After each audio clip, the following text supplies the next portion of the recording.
What's up, everybody? Um, the last few days for me have been rough. My parents are, it's every day.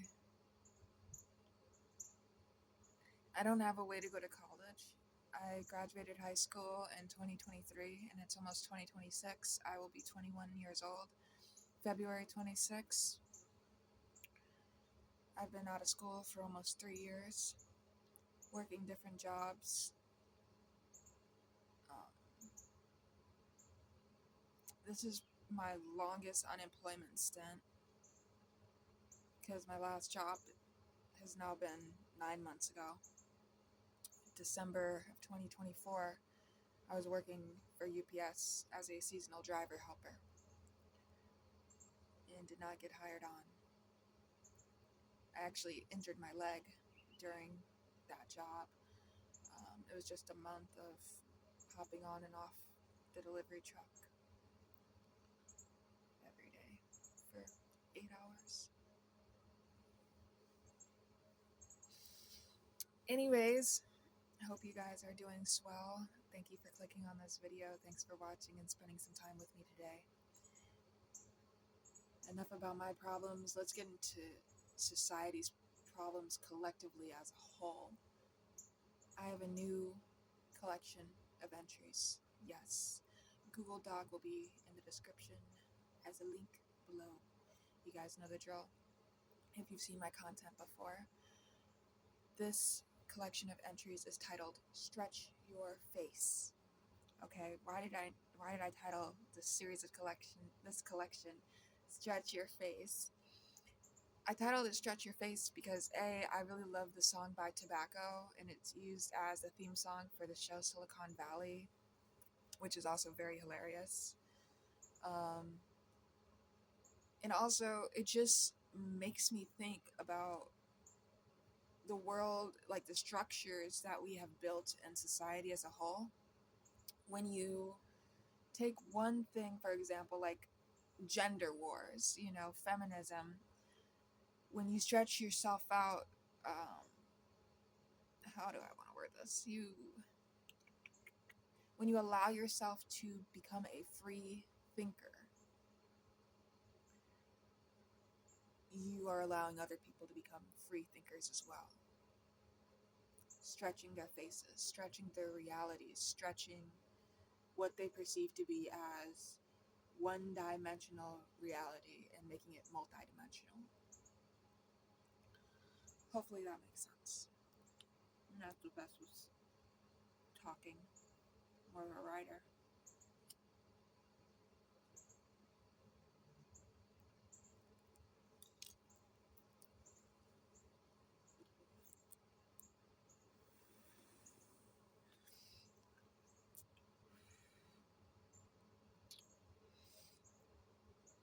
Stretch your face. The coming collapse of everything, especially your patience. Let's be real. We all saw 2025 coming from a mile away. Like a slow motion car crash narrated by a calming AI voice telling us to please brace for impact. We're not living in a dystopian movie, we're living in the blooper reel of one, where the apocalypse is being focus grouped and the end times are a subscription service. Everyone's talking about societal collapse, but they get the aesthetic wrong. It's not Mad Max, it's Sad Max. It's not Fury Road, it's the 405 freeway at a complete standstill because two people got into a fender bender and are now filming each other for social credit.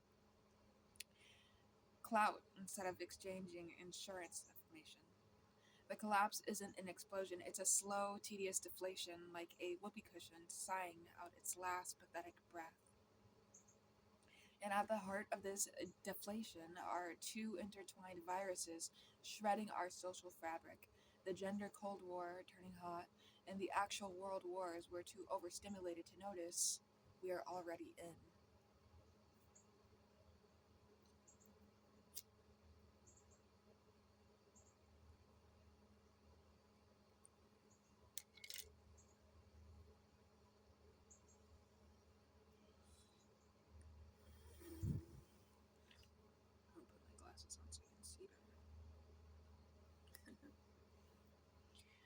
First, the gender wars. Let's call it what it is. It's a catastrophic system failure born from outsourcing our humanity to technology. We've become so efficiently miserable, dating apps aren't matchmakers anymore. They're tactical platforms for psychological warfare. Men and women aren't partners. They're opposing factions curating evidence against each other. He's got a highlight reel of female toxicity. She's got a dossier of male inadequacy. We're not trying to connect, we're trying to win. The goal is no longer finding a partner, it's accumulating enough digital ammunition to prove you never needed one in the first place. This is not a war between men and women, it's a war between reality and the curated, algorithmically enraged fantasy we've been sold. We're so busy performing our genders for the approval of our respective online tribes that we've forgotten how to just be them. Authenticity is a liability. Vulnerability is a security leak. So we retreat, we armor up, and we let the apps turn us into characters of our worst impulses. The real casualty isn't chivalry or feminism. It's basic, messy, human connection. Which brings me to the actual literal wars. World wars. But in 2025, what even is a world war? It's not just trenches and tanks, it's cyber battlegrounds where a kid in a basement in one country can collapse the power grid of another. It's information warfare, where truth is the first casualty and we're all both the victims and the unwilling soldiers sharing the propaganda that radicalizes our own aunt on Facebook. It's economic warfare, where supply chain disruptions feel more impactful than a bomb in a faraway city. We're all on the front lines. We just don't get a uniform. We get anxiety and an alert from our smart fridge that the eggs are now $12. And through all this, the gender standoffs, the digital battles, the real world geopolitical tantrums, what is our primary response? Optimization. A frantic, deranged attempt to control the only thing we feel we can ourselves. Which is why we have things like this.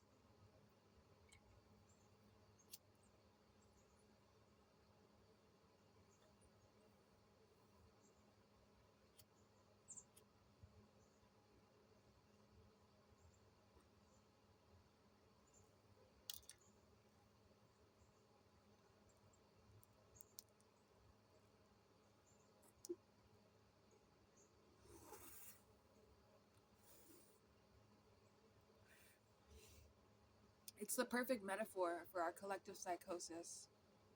We can't control the world spiraling into chaos, but we can control our jowls. We can't stop war, but we can freeze our foreheads into a placid, unbothered sheen. We're like passengers on the Titanic, not manning the lifeboats, but instead giving each other complimentary Botox injections as the ship goes down. You might die, Karen, but you'll die looking amazing. This obsession with taut skin and agelessness isn't about vanity, it's about a desperate, screaming need for control.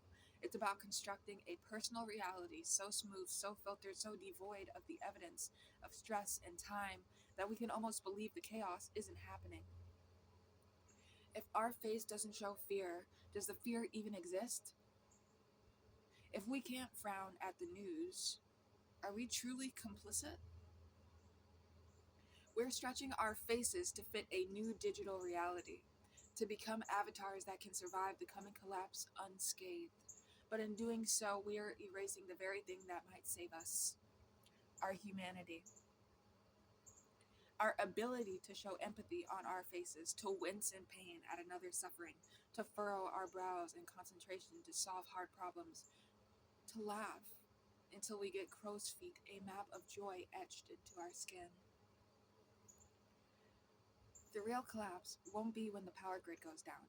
It will be when we've preemptively paralyzed our ability to care, to connect, to feel, all in the name of self-preservation. We're trying to save the vessel by throwing the passengers overboard.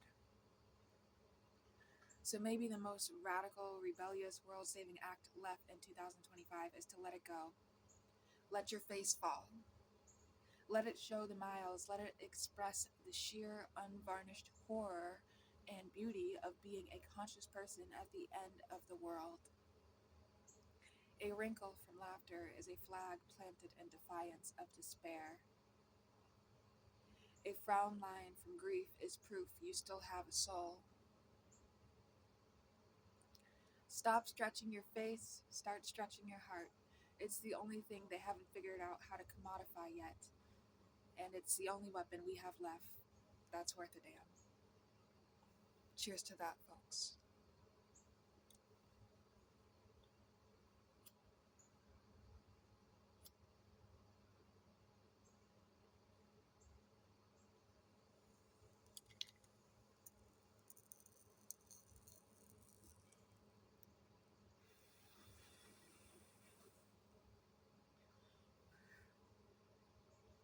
The Hollow Equation.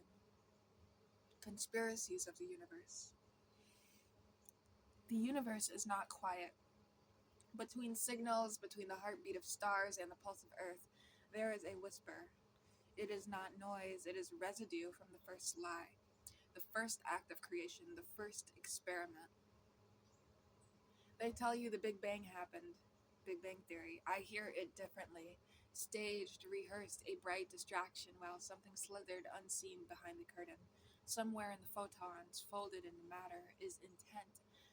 Every particle is a witness, every light wave a recorder. We are the last generation that does not notice. The cosmos is a theater. We are actors and something watches.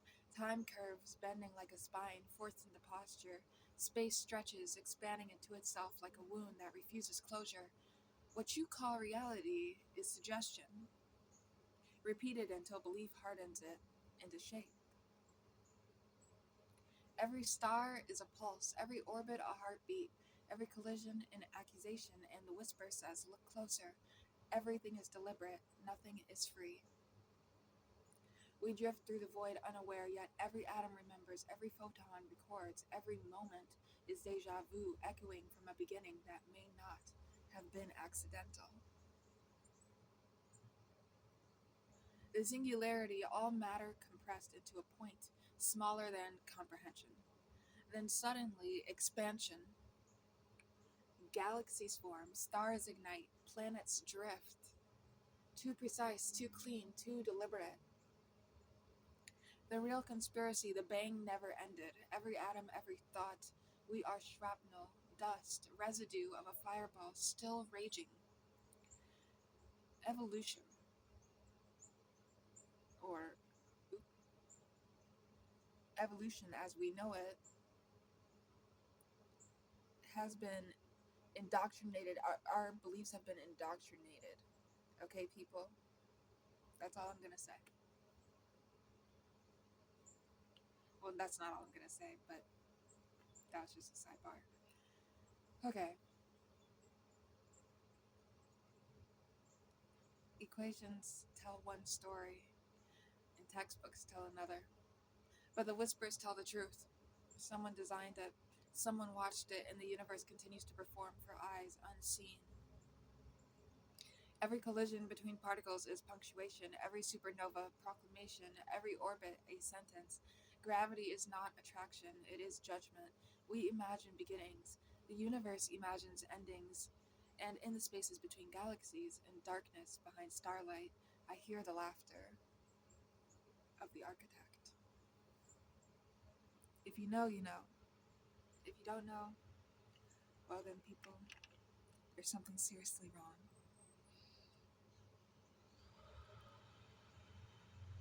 Oh no, there's resin. I did pack this bowl pretty big. I mean, this chillum. As you can see, I usually, when you stuff it down in there like that, it's usually resin comes in because it's such a small little piece. Let's keep going. Gravity is not a force of kindness. It binds, it confines. Every orbit, every fall, every star obeys as if under sentence. Even light bends under it. Nothing escapes. We think we move freely. We are dragged in invisible circles. Every glance, every thought, every heartbeat obeys laws we cannot see. The universe is a warden and it does not rest. We imagine freedom in the trajectories we trace, but it is an illusion. Every planet, every comet, every fragment of dust is under invisible surveillance. The universe is precise and merciless, and yet we orbit pretending to be independent, pretending to create, pretending to know. A man points a gun at his head. A particle decides whether he lives or dies. In some realities, he survives, in others, he dies. Every choice multiplies universes, every hesitation produces infinite, dead versions of you. Survival is perspective, death is relocation. You never leave it. We are participants, whether we realize it or not. The dead versions of ourselves whisper in probability waves.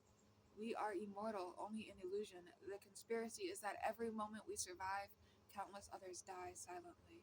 We are all caught in the quantum lottery, spinning infinitely unnoticed. Invisible mass dictates motion. Galaxies twist, stars spin, matter bends. They call it dark matter. I call it oversight. We cannot see it, but we obey it. Every trajectory, every collapse, every orbit is dictated by an unseen hand. Freedom is an illusion. Nothing moves independently. Every atom, every planet, every thought conforms to an invisible tyranny. And the whisper says, you are observed. Every pattern matters. Every deviation is noted. Entropy does not build, it consumes. Stars collapse, ice melts, structures decay. The second law is not principle, it is edict. Entropy is the god that devours. It does not reward effort, civilization, ambition, memory, all are meals. All are meals. Every choice spawns another universe. Every hesitation produces infinite dead versions. You multiply endlessly, disperse, scattered, suffering. Infinity is not freedom, infinity is prison. Every self is trapped in repetition, observing itself, unable to escape. Every law, every constant, every equation may be a script. Someone or something observes, adjusts, rewrites. Perhaps we are subjects, perhaps performers. The cosmos could be a server, a theater, the anomalies we detect are messages, not errors. Every law may be encoded, every particle a line in a script. Galaxies spiral into black holes, light itself cannot escape, they swallow indiscriminately. Black holes are judgment, teeth in the cosmos, they erase inconvenient facts, punish deviation. Observation cannot prevent it, compliance is inevitable. Consciousness may feed on matter, it interprets, manipulates, fractures reality. Every thought a virus, every dream a contagion. The universe allows this until collapse. The cosmic microwave background is not proof of a clean explosion, it is the echo of a scream frozen in time, residual from creation or a simulation, encoded, deliberate, evidence, or accusation. The universe whispers through it.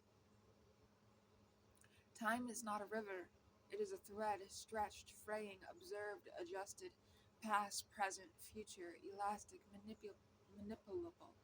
We imagine progress, the universe imagines collapse, and the terror widens. The void sings not in sound, but in unmeasured vibration. Matter, energy, dark matter, all pulse. Silence is witness, silence is jury. Every choice multiplies worlds. Mistakes haunt duplicates. Success dilutes endlessly. Infinity is prison. Consciousness swings a torch through endless halls, never reaches the end. Stars explode, galaxies twist, entropy devours. Time stretches like a nerve, the universe watches its decay.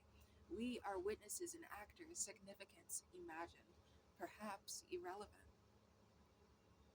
Particles whisper confessions, the universe pauses, observes, concludes, it has been watched. That is all. The Big Bang, quantum suicide, multiverse proliferation, entropy, everything is the same act, the same performance, the same lie repeated across infinite scales. And we are left conscious, knowing, afraid, yet powerless. We orbit in patterns designed by forces unseen. We imagine beginnings and endings, but everything continues, continuous, endless, inevitable. The stars and void are witnesses. The universe is a jury. Time is the sentence, and we are fragments, drifting, observing ourselves, repeating endlessly, infinitely.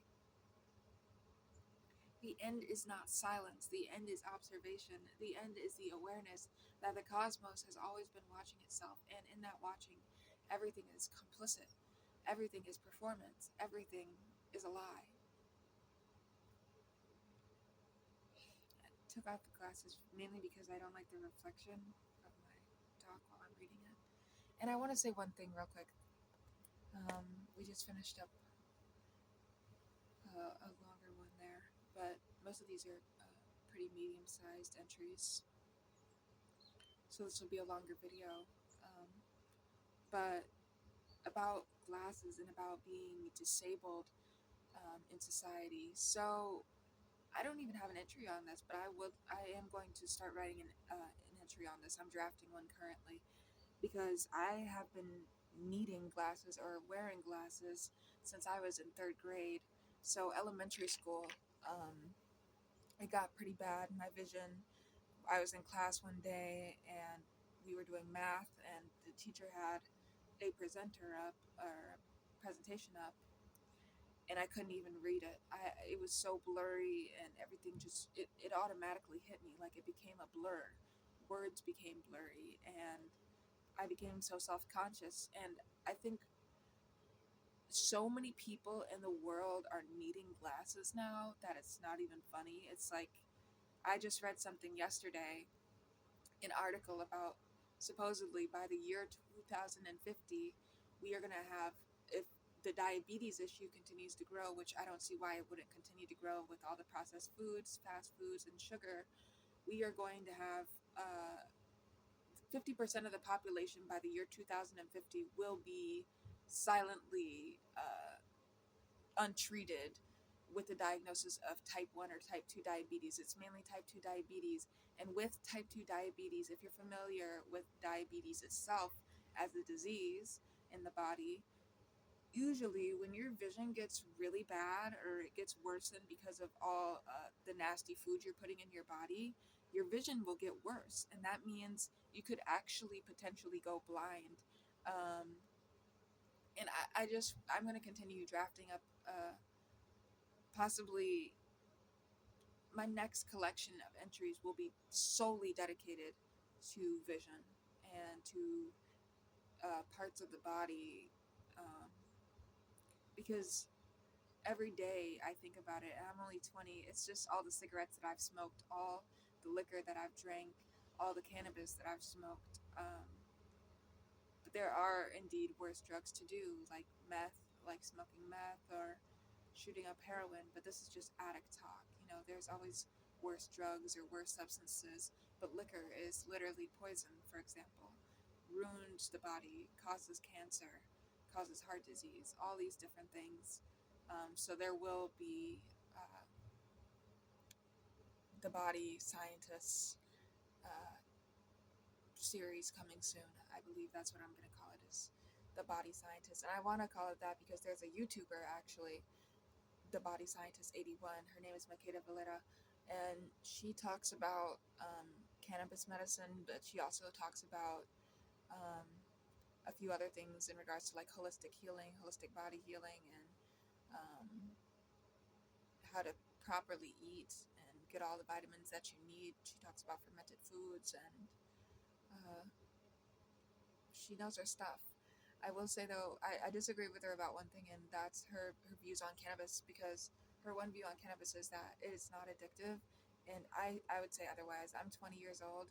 I've been smoking cannabis in the form of cartridges and the form of flower since the age of 14 years old, and I've also started drinking liquor and smoking cigarettes at the age of 16 years old and 17 years old and onwards.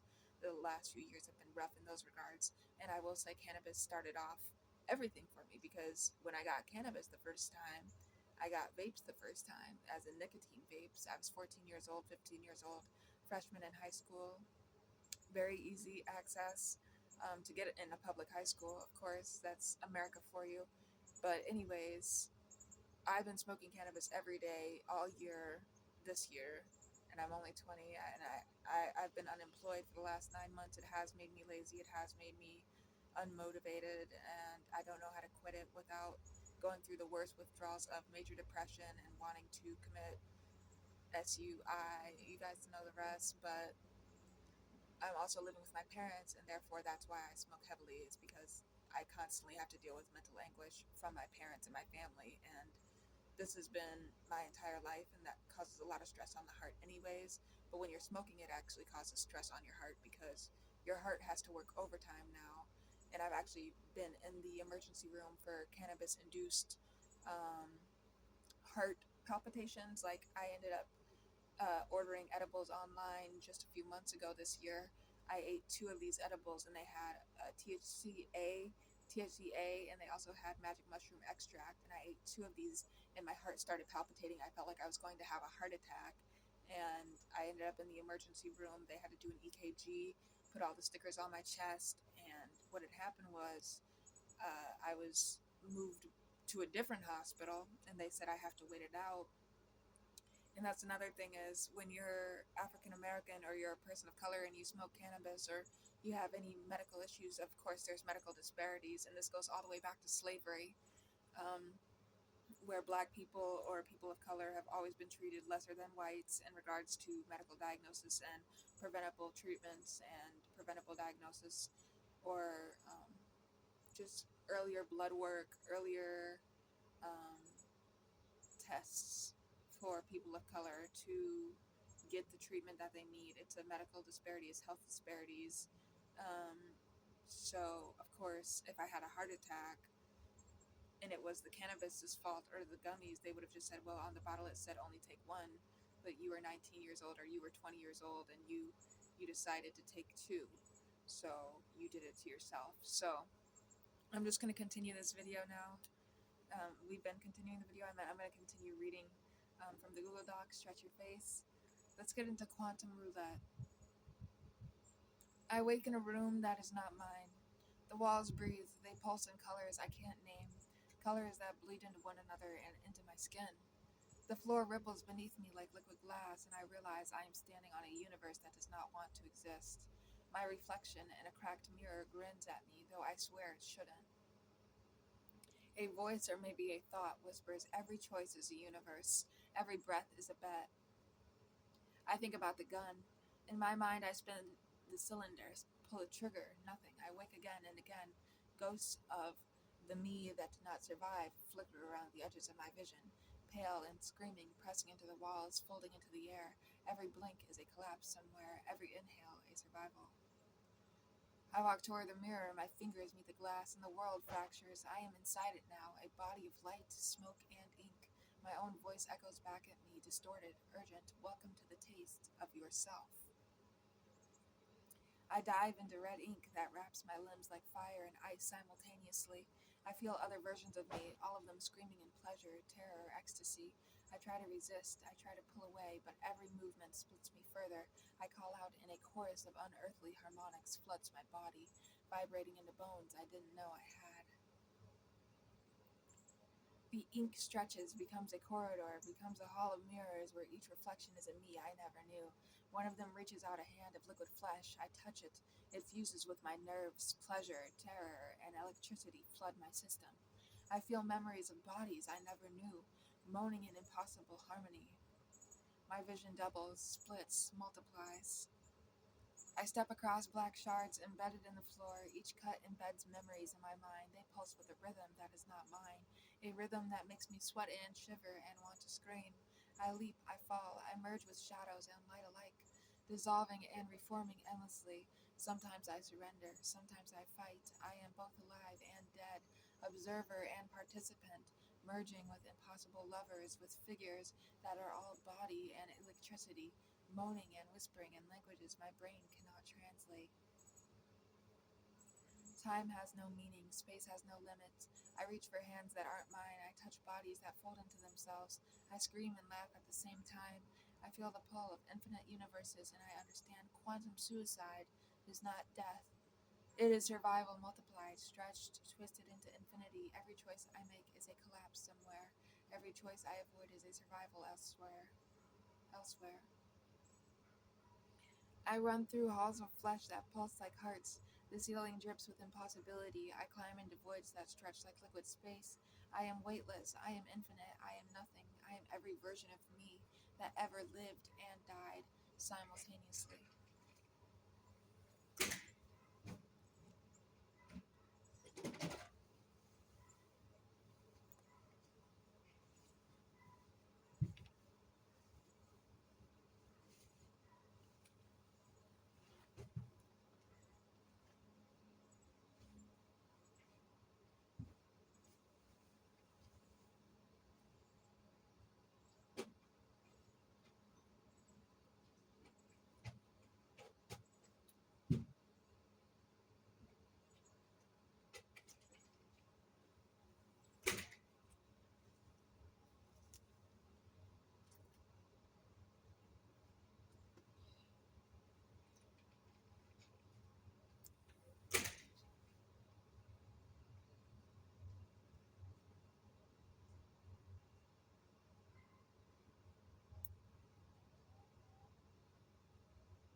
I was trying to find something to take out the resin with, but I don't see.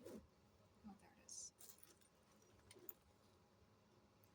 Usually, to get out this resin, I use the inside of a pen, and then I just. Yeah, that looks like the nasty. Okay, and there you go.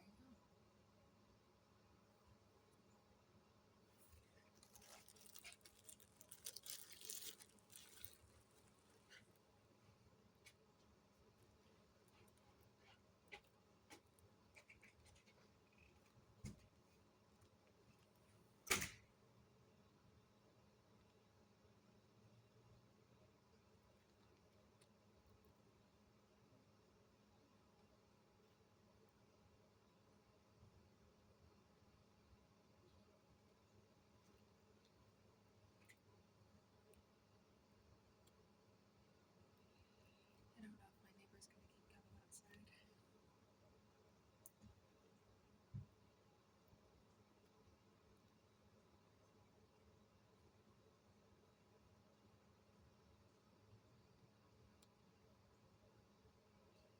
I don't know if you guys know this, probably not, but my neighbors have 10 kids. I mean, they're divorced, but they have 10 kids, or possibly 11, I forgot. I know that their kids now have other kids, and they all live next door, except for the father. Shouldn't really be spilling their business out on here like that, but I was in their house once, and I mean, not even once, it was a few times actually, because sometimes my parents were here when I was younger in elementary school, so they let me come on over and watch TV for a little bit until my mom got home from work or whatever the case was.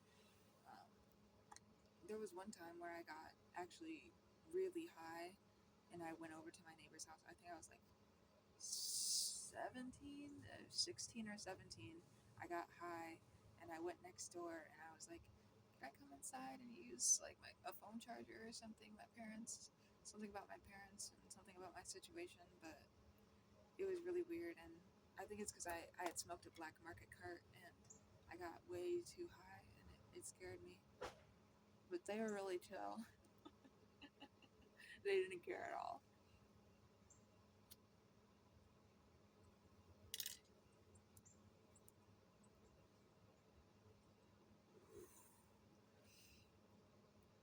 Okay. And then I meet a version of myself that smiles like it knows everything. It reaches out with all of its selves at once, and when we touch, I shatter into 1,000 experiences at once. I feel every possible death, every possible survival, every scream, every laugh, every ecstasy and horror compressed into a single heartbeat that stretches longer than time. I float in a vacuum of ink and light, and I hear the whispers of all universes. You exist, you persist, you survive, and I laugh because survival feels like madness, and madness feels like infinity. I try to anchor myself. I step back into a corridor, a hall that is only half real, half imagined. The walls breathe with memories of universes that never were.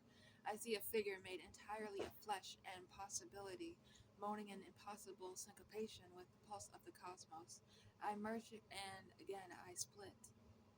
I feel the ghost of a life where I never existed. I hear the echo of a laugh that belongs to a universe where I died 27 times. I blink and another one collapses. Another survives. Another me screams into the dark. Another smiles. Time folds. I fold with it. I am both the observer and the observed.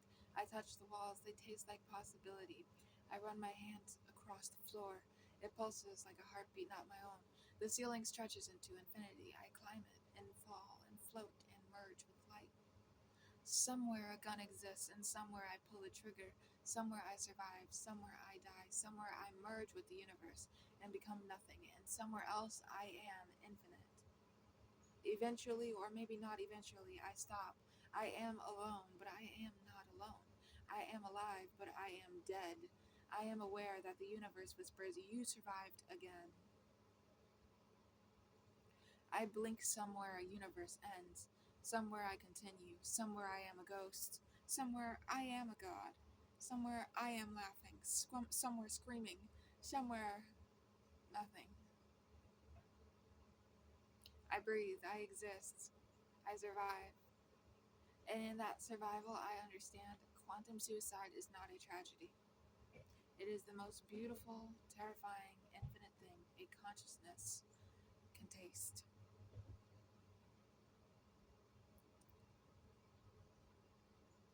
My parents are now awake, so just gonna keep on going until my mom comes outside. If she comes outside, it sounds like she's, I don't know, cooking breakfast probably. It's nice and bacon and eggs. Sure, Okay. thank you. Well, I said sure, thank you. scrambled or Yeah, scrambled, please. My mom likes making breakfast every single day. Even when I tell her, please don't do that, she will. So, I am grateful. Pantheon of Amours.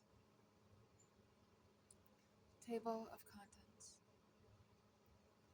We have Genesis, the Awakening. That's the first part, with 5 entries.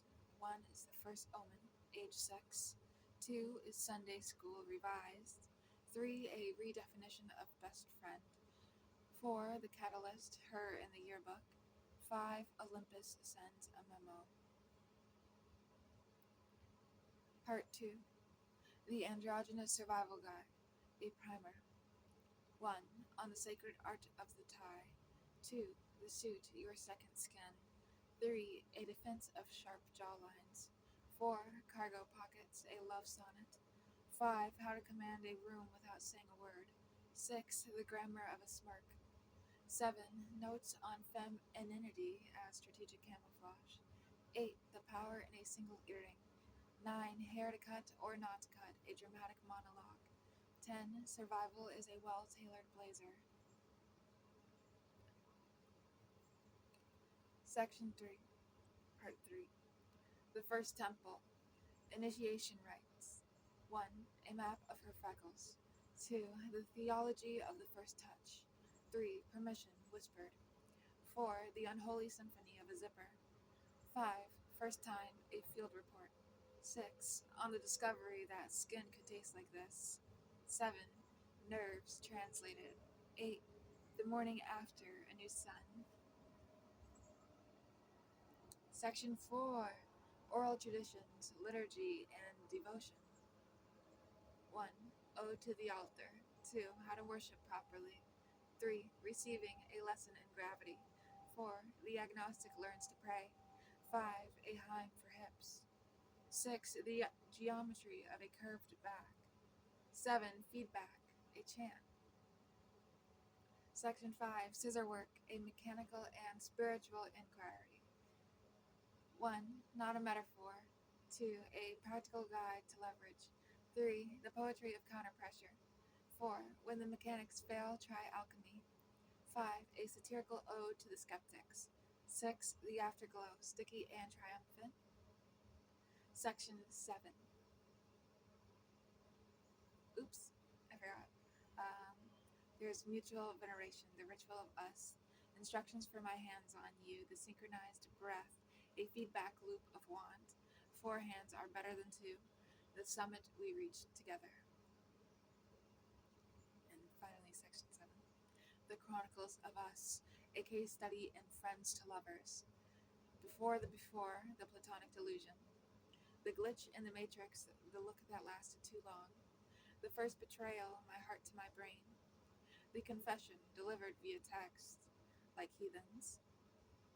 The first kiss, finally. Learning the new language of girlfriend.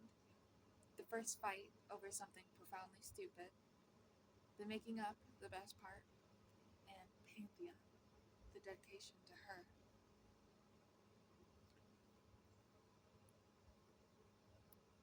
Part 1. Genesis, the Awakening. 1. The first omen, age 6. Not a prince on a horse, a white dress, a veil, but the princess, in the illustration, saving herself, her hand offered to the other girl in the tower, the dizzy spin in my tiny chest, a knowledge deep and bone old, clicking into place. The story was wrong, the story was lying, the story had simply forgotten to include us. 2. Sunday School, revised. They spoke of Adam's rib, a solitary creation. I pictured something else in that garden of dust and divine breath. 2 figures woven from the same sacred mud. Not a reflection, but a complement. Eve from Eve's own rib, a closed circuit of understanding, a love that needed no translator. 3. A redefinition of best friend. The word was too small, a child's sweater I'd outgrown. It couldn't contain the sleepovers that felt like ceremonies, the holding of hands that lasted seconds too long for the playground, the fierce, jealous ache when she talked to him. The language failed us, so we built our own, a lexicon of shared glances, a grammar of leaned-in shoulders. We were never just friends, we were novices in the same church. 4. The catalyst, her in the yearbook. Not a crush, a cataclysm. Her smile, a hook in my sternum. The caption, stay cool. I was not cool, I was scorched. The world, previously in black and white, developed in violent, glorious color. I closed the book. A new religion was born in that moment. My first deity had a name, and it was printed beneath a bad photo. 5. Olympus sends a memo. A thunderclap in my chest. No, a heartbeat, a message from the gods or my own stubborn blood. This is not a phase. This is not a rebellion. This is your orientation, your North Star. Your purpose is to love her, and her, and her. Now build your pantheon. I got to work. Section 2. The Androgynous Survival Guide, a primer. 6. On the sacred art of the tie. It is no noose. It is noose, no. It is leash, never. It is a arrow, a line drawn directly from my sharp collar to my sharp intent. It is the exclamation point at the base of my throat, a declaration, a windsor nodded yes to myself. 7. The suit. Your second skin, wool blend armor. Shoulders padded for war or for dancing. The way it clinches at the waist architecture. The way it hangs from the hips, a promise. It says, I am both the night and the invitation to the ball. Decide which one you need me to be. 8. A defense of sharp jawlines. They say soft is beautiful. I say a jawline could cut glass. I say a strong jaw is a cliff face for her to press her forehead against. It is a clean line, a decision. It says, I have chewed through uncertainty and found my shape. 9. Cargo pockets, a love sonnet. Oh, deep and plentiful pockets, holding keys, phones, her lipstick, my dignity, while the dresses of the world offer nowhere to put your hands.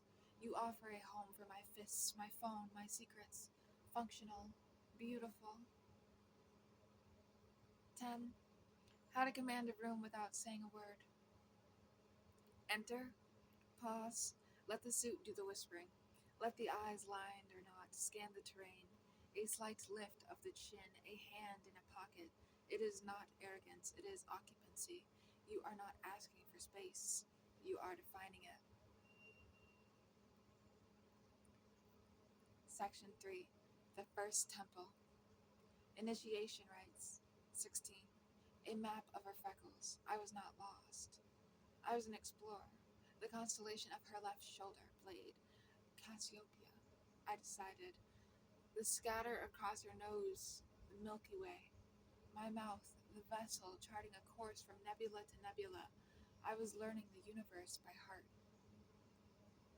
20. First time, a field report. Theoretical knowledge met practical application, and they fumbled beautifully. Elbows in the wrong places, giggles muffled in a pillow. A chorus of, is this okay? And, oh, right there. Not a performance, an excavation. We were digging for a truth we already knew and finding it piece by glorious piece. 23.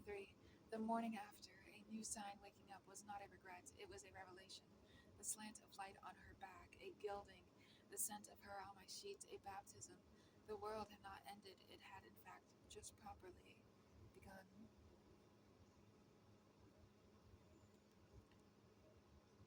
Section 4. Oral traditions, liturgy and devotion. 24. Ode to the altar. Let them build temples of marble and gold. My cathedral is here in the soft give of this mattress. My scripture is the pattern of moles on her inner thigh. My communion wine is the taste of her complex and holy. Amen. Amen. 26. Receiving a lesson in gravity. To surrender is not to lose. It is to become a planet pulled into the sure orbit of a star, to let the moon dictate your tides, my body no longer mine, but ours, a shared country, her mouth, the benevolent conqueror. 30. Feedback, a chant. Yes, there, right there. Don't stop. Don't you dare stop. Your name, a prayer, a curse, a benediction, the only vocabulary left to me. Section 5. Scissor work, a mechanical and spiritual inquiry. 31. Not a metaphor, let's be clinical for a second. Limbs, sweat, alignment. A puzzle of bodies seeking mutual friction. It is not magic, it is physics, but when the physics align, oh, the physics align, then it becomes theology. 35. A satirical ode to the skeptics. Does it work? They ask. Heads tilted, voices dripping with a concern that tastes like vinegar. My dears, if you need a manual, you lack the required imagination. If you think pleasure is only found in a lock and key mechanism, you are building your pantheon with only one god in it. How terribly lonely. Section 6. Mutual veneration, the ritual of us.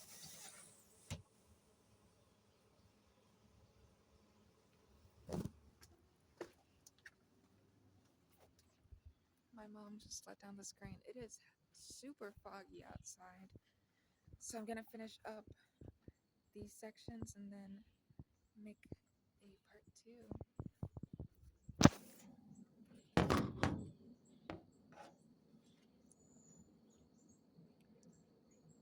Section 6. Mutual veneration, the ritual of us. 39. A feedback loop of want. My hand on her, her hand on me, a circuit completed. Her gasp fuels my next move. My moan guides her fingers. We are not two people, but one engine of sensation, a perpetual motion machine of yes. 41. The summit we reach together. There is no you, no me, only the peak. The shared shuddering ascent into white-hot silence. The collapse intertwined, two summiteers planting a flag on a territory we alone have mapped. Section 7. The Chronicles of Us, a case study and friends to lovers. You gonna see this? Alright. I hope that this is a good angle. I mean, maybe I should stand back a little bit farther. That'd be cool. Hopefully you guys can still hear me because I don't have a microphone. It's pretty quiet out here. 42. Before, the Platonic delusion. We were experts in the lie, sharing a bed, a breath, a life as friends. The greatest performance art piece of our youth. We deserved an award for our commitment to the bit. 45. The confession delivered via text like heathens. 3 dots, a lifetime in a bubble. I think I'm in love with you and not in a friend way. Send. The throwing of a phone across the room, the longest 5 minutes in human history. The phone retrieved. Her response. No shit. Finally. 49. The making up. Oop, the best part. The fight was about who left the milk out. It was never about the milk. It was about fear and love and the terrifying vulnerability of this thing we built. The making up is the reconsecration of the temple. The tears, a salty blessing. The kisses, a vow renewed. We are architects, and this is how we lay the foundation even stronger. 50. Pantheon. The dedication to her. They will write stories about Zeus, Hera, Apollo, stories of thunder and distance and petty rage. My pantheon is quieter. It is built in apartments, in stolen cars, in twin beds. Its gods have names like Lisa, Sam, Jade, Maria. They are goddesses of soft hands and sharp wit. This book is not my story, it is ours. It is a hymn to every woman who taught me how to pray. It is the altar. You are the deity. I am forever. You're devoted. And with that, Lex or Piscean.